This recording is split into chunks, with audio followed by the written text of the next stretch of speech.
All right, good morning, everyone. Thanks for coming. Alchemy is a nanotechnology company at its heart with applications in operations in both automotive and defense. We're split into two business units. Our defense business unit is primarily focused on a thermal signature management technology. We've actually signed very recently in August a partnership with one of the largest textile and garment suppliers to the U.S. government, where we're integrating our technology into ponchos being constructed for the U.S. military right now. We're also expecting and closing out about a $2 million contract there as a highlight for the Canadian D&D in Q4 here. Our automotive business unit is called ExoShield. It's primarily centered around a windshield protection film. We're from our legacy products, we have about a $2.2 million revenue run rate, but we are in the process of switching to our next generation, which is called ExoShield Ultra, which makes us the only company in the world to make a windshield protection film that is both long-lasting and easy to install in one package. We have just been tapped by Mercedes-Benz buses to become the exclusive supplier of windshield protection film to them as well. So lots of developments over the last 60 days or so. And then from a financial perspective, about a week and a half ago, we announced a $6 million funding round. We've also received about $1.8 million from the Federal Development Agency of Canada as a zero-interest loan to invest in the development of our automotive business unit. We're actively working on an equivalent facility as well for our defense business unit as well right now. We're targeting about a TSX Venture Exchange listing in about Q4 of this year or Q1 of early next year. Since obviously defense is very topical in today's market, I'll start off with that part of our business first. The issue right now across NATO, and everyone's recognizing, is that existing camouflage technologies are ineffective. Basically, anyone puts a thermal camera on a drone, soldiers, vehicles, everything is very easily visible. This is a huge risk when it comes to survival for soldiers because the battlefield, as we're seeing in Ukraine, is under constant surveillance. There's satellites, there's drones, there's snipers with thermal scopes that can see you if you're moving around. And this is a huge problem as well because in the Arctic, everything around you is cold, so you stand out very easily. And every physical object, whether it's on your body or something you're touching, will start giving away your thermal signature. So whereas simple camouflage before used to work pretty well, or operating at night could work because nobody could see you, now the battlefield is quite transparent. In the Arctic, if you're on skis, those ski trails can even be seen for 2 days after you've been skiing because just that small amount of heat can be picked up by a thermal camera.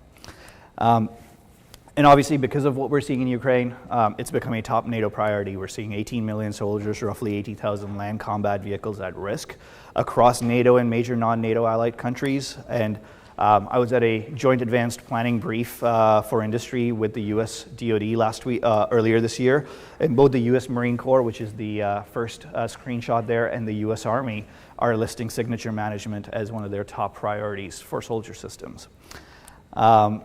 The solution we have is really a nanoparticle-based technology where our nanoparticle effectively acts like a thermal infrared or as a mirror in the thermal infrared spectrum while being transparent in the visible light. So if we take a mirror, we put a cup in front of it, it will reflect a cup. We replace that cup with a cell phone, it reflects the phone. If we change the lighting in the room in real time, the lighting will change, or the reflection will change. And so when we take our nanoparticles, put it into a fabric as an example, what this can do is that it can allow the textile, the outer surface of the textile, to reflect and mimic the environment around you in order to conceal your signature. And then as a result, obviously, any heat being emitted by your body is being reflected by the textile. So we're not only just stopping your signature from being emitted to the outer world, we're also mimicking the environment around you to better conceal a soldier's heat signature. And because the technology is a nanoparticle, it presents a broad range of applications. We can put it into coated textiles. In the Arctic, you have winter gear, rain gear, ponchos, bags, nettings, etc.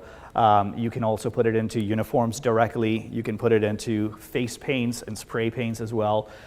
Weapon systems, usually guns, snipers will be painting their weapons so that obviously nothing in the nature looks like a gun, so you don't want it to look like a gun. But what happens is when you start handling the weapon, your body heat from your hands transfers to the weapon and now it starts glowing. So there's an opportunity for us to even put the nanoparticles into a clear matte acrylic spray can and allow soldiers to paint weapons as well with our technology. We actually have interest from various elements of the U.S. Ground Vehicle Systems Command and the family of Special Operations Vehicles as well right now to both take our nanoparticle and put it back into our automotive films, because guess what? Windows in the thermal spectrum look like windows, and you can't really put anything over them, otherwise you can't see through those windows. So we've actually been invited by them to actually submit some white papers as well to create funding opportunities for Alchemy to integrate these technologies on their vehicle platforms. And then some of the more complex platforms like tanks, etc., you can also start putting our nanoparticles directly into the paint, or what's called a CARC, chemical agent resistant coating, of a tank as well, so that the tank itself or vehicle platform itself has inherent thermal signature management capabilities. And this technology is being proven in Canadian D&D field trials. This is, if you've seen some of my presentations before, you've probably seen these slides. We've constructed a poncho with military combat cloth.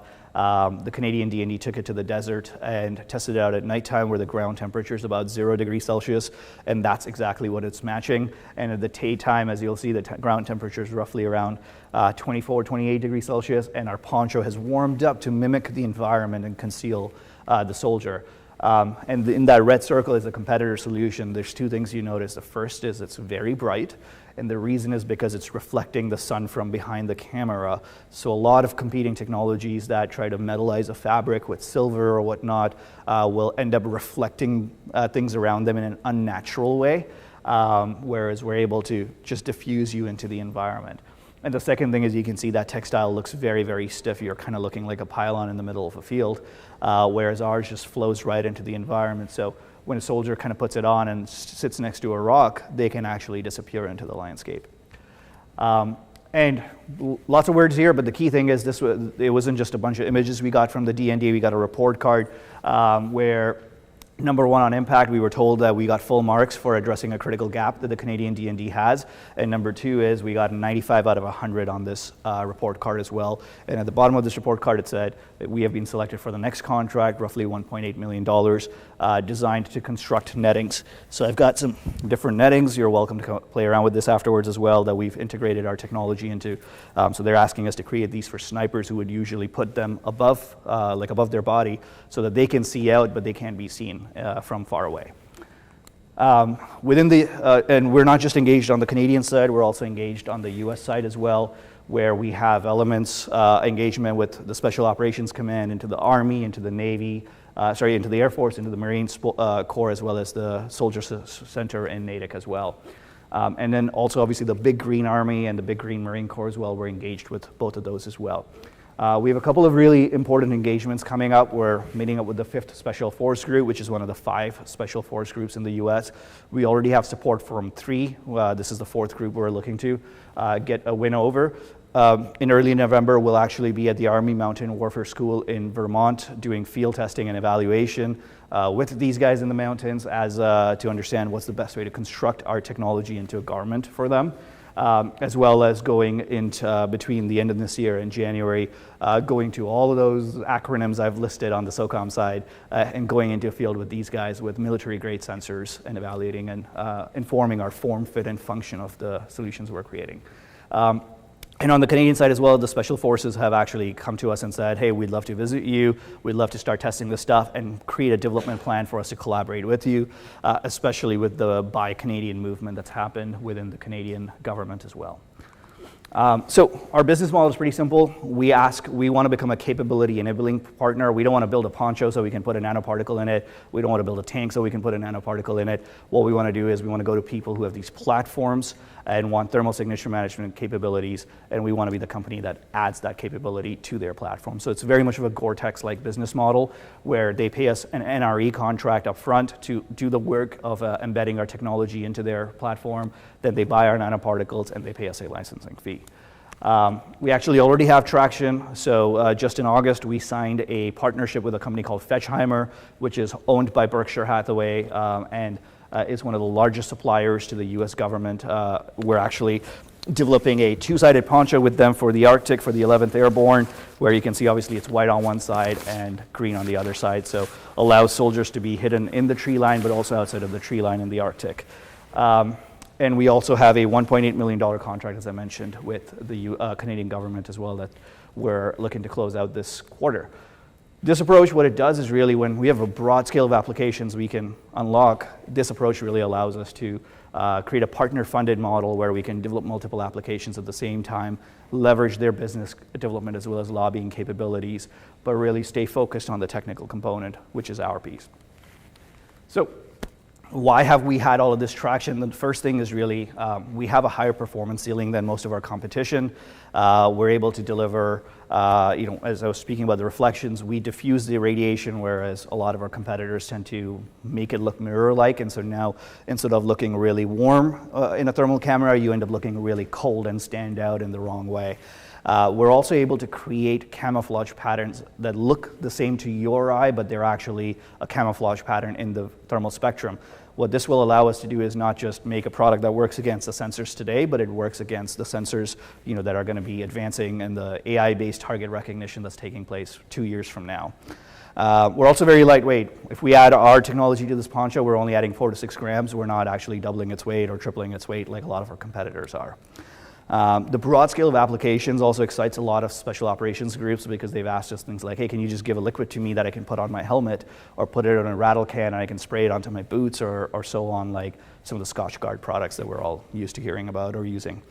And the last thing is really most of our competitors, their price floor right now is in the thousands for a simple poncho like this because their manufacturing process is incredibly complex, whereas we're able to hit a several $100 price point, which is going to be an absolute necessity if you want to be selling to the big Marine Corps, the big Green Army as well, because those guys aren't buying thousands of dollars worth of ponchos. They want this thing to be a reasonable price. So where we expect is right now, I guess I'm missing a few numbers there, but where we expect is this year, where we just signed the contracts. Next year, we're a little bit over. We're projecting over about $2.5 million in revenue and jumping up from there. Early stage revenue will come from government grants and NREs as we're developing these applications, and then we'll slowly transition over into nanoparticle sales. And again, the goal is really to start hitting that EBITDA break even in 2027 or 2028. Switch to the automotive BU for a bit. The key problem, this is where really most of the business started, so you might all be familiar, is that every new vehicle has an advanced driver assist system on it that uses sensors that are mounted on the windshield. These windshields are incredibly expensive to replace. For an average Corolla, you are talking about a $1,600 windshield. For the higher end vehicles, they can go into the $2,000 plus range. It's not just hurting vehicle owners, it's also hurting car insurance companies as well. Because now in the US, we're seeing that insurance companies are actually seeing a 12-fold increase in insurance claims over for windshields. And it's not because windshields are breaking more often, it's rather they now cost more than the deductible on most people's policies. And so it's become a problem not just for vehicle owners, but also for various commercial segments as well. So windshield protection as a category was born really with exotic vehicles because Ferraris, for as long as we can remember, had very expensive windshields. But really now that ADAS is in daily drivers and luxury vehicles, it's become a much larger problem. And when we start talking about commercial fleets as well, it becomes an even bigger problem because now it's not just cost of replacement, it's the opportunity cost, it's the downtime, it's the scheduling overhead. Solution has always been windshield protection films, but the problem with windshield protection films has been that they are either easy to install or they are long-lasting. They are never both. And that limits it because if it's easy to install but fails quickly, yeah, I can put it on my super exotic vehicle that I take to a racetrack, or I only drive for 1,000 kilometers a year, or if they're long-lasting but difficult to install, they cost me a lot, and so again, you're limited to the exotic vehicle segment. What we're doing is we're creating a product that does both, and that product is called ExoShield Ultra, where we're taking our nanoparticle technology that we've developed over 4 generations, refined our product to be the highest quality product in the market, and pairing it with a patent-pending thermoforming process that allows us to, instead of selling rolls of material that someone must manually install, selling vehicle-specific kits that someone just really needs to spray water on a windshield, put the film down, squeegee out the water.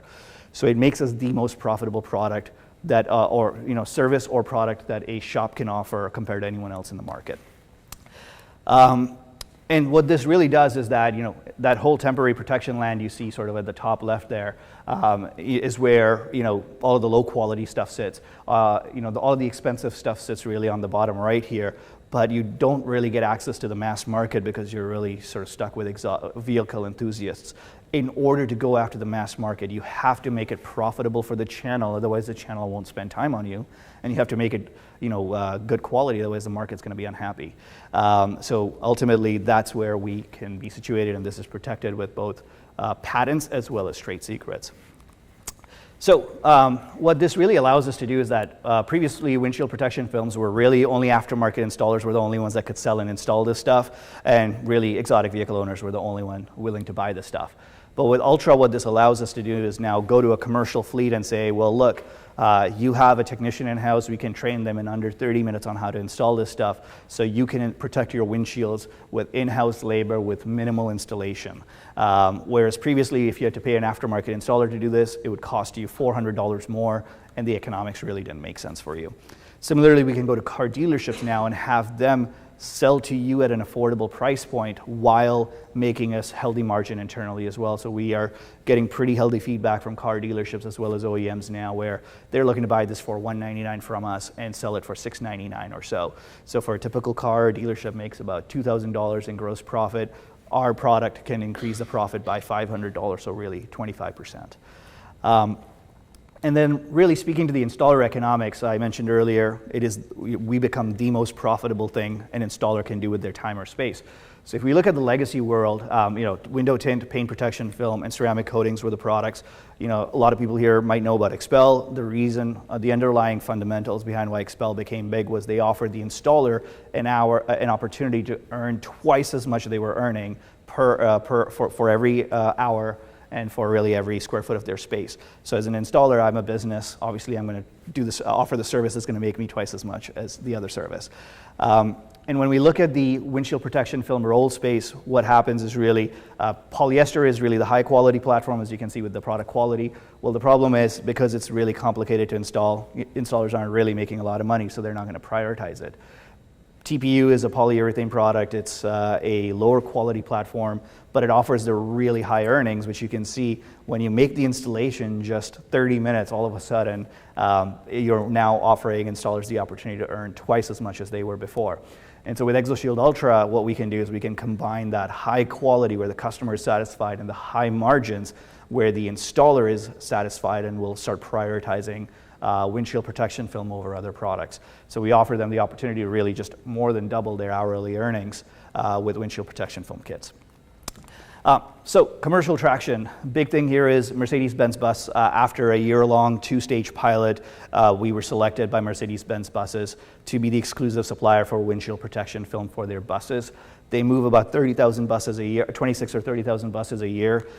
So at full scale, we're looking at a really $7.2 million average annual revenue potential here. The goal is to, again, close that contract. A lot of things are moving really quickly with that contract at this point. So we're looking to close out the actual formal document by the end of Q4. Our ExoShield products are not just for ground-based vehicles as well, they are for aviation platforms as well. So we've had a contract with the manufacturer of the C-130 Hercules for some time.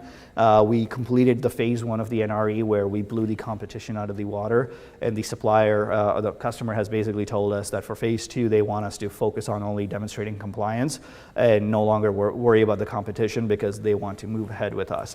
And that in turn has actually created an opportunity for us to work with the US Army as well for their Black Hawk helicopter fleet, which can be about a $500,000 per year annual revenue potential as well. We've got a big pipeline otherwise with a bunch of small, fast-moving opportunities like Alto, which is 100,000, and we've got some massive, slow-moving opportunities like Sixt, where we are on phase 2 of a pilot with them in Europe, which could be a $20 million per year account. Hertz USA with a $60 million per year account potential as well. And just last week, we were approached by VinFast, a Vietnamese car manufacturer that sells about 10,000 vehicles in Canada and USA, 100,000 globally. and they've asked us to become they're interested in becoming sort of picking up our windshield protection film. And the fact that we've actually been selected by Mercedes-Benz buses has been a huge validation for them as well. So we're really at the early stages of creating a snowball where not just within Mercedes-Benz where we can go to their cargo vans and their passenger vehicles division, but we can take that proof point and go to other OEMs as well and start getting that getting additional contracts online as well. A couple of very new things. New York City Transit just tapped us for a pilot as well with about a $2 million per year contract potential, as well as CBP. So what we're looking at really is that with Ultra, our installers will start picking this product up more proactively because again, it increases their hourly profit by a factor of 2. But we also expect that these commercial contracts will layer on the revenue line with a more of a stepwise function with some of these larger contracts, obviously being 10 times larger than our current revenue line on automotive. So what we're looking at is roughly about $5.4 million in revenue, or a little over $5 million in revenue from our automotive business line. So between the two business lines, really looking at about $7 million next year. The first few years, we're really going to stay focused on the commercial and the luxury vehicle segment through the aftermarket channel. We're not going to be trying to bite off more than we can chew because we know there's a ton of market potential just within these two segments and channels. And then from longer term, what we're going to start doing is we're going to start rounding out our product coverage so that we're covering full brands going into dealerships and going into OEM after sales. Obviously, it's never clean step 1 and step 2 because we're already working with Mercedes and VinFast. So you'll see some deals coming in earlier, but we're going to be more intentional. What's missing in this whole revenue forecast is we have no international revenue forecasted at all, and no insurance partnerships as well forecasted, where we believe, just like I get 5% discount on my collision premium for getting winter tires, I should be getting a discount on my comprehensive premium for having my windshield protected. So there's a ton of blue sky still left over past the end of the decade. For the team, I'm the CEO and founder. I've got over a decade in advanced materials and commercial development and commercialization. Waterloo Nanotech engineer, worked at Harvard Med as well as Facebook, and a variety of other recognitions from the industry. Our GM of Automotive has been with the business, joined us as a technical writer, was our head of product last, and more recently, one of the most common questions I've gotten today is two very different sides of the business. Well, how are you managing that? Well, we have a GM of Automotive running our automotive division, and I'm more focused on the defense part of the business. We are looking for 2 positions, so we are looking to hire a director of manufacturing and operations because we got to manufacture a ton of Ultra, and we're looking for an aftermarket sales leaders as well. So if you know someone, I want to know because I want to hire people really, really fast so that we can grow fast. But to cap it up, really, both business units, we've got a ton of domain expertise by being involved on the technology level for both of them, but not also just the technology, the market. Our technology is outperforming everyone. It's protected. Both sides, we have patents as well as trade secrets that are protecting us. Massive markets on both sides, and obviously a ton of validation already from the customer. So happy to answer any questions now or later on in the day as well. Thank you.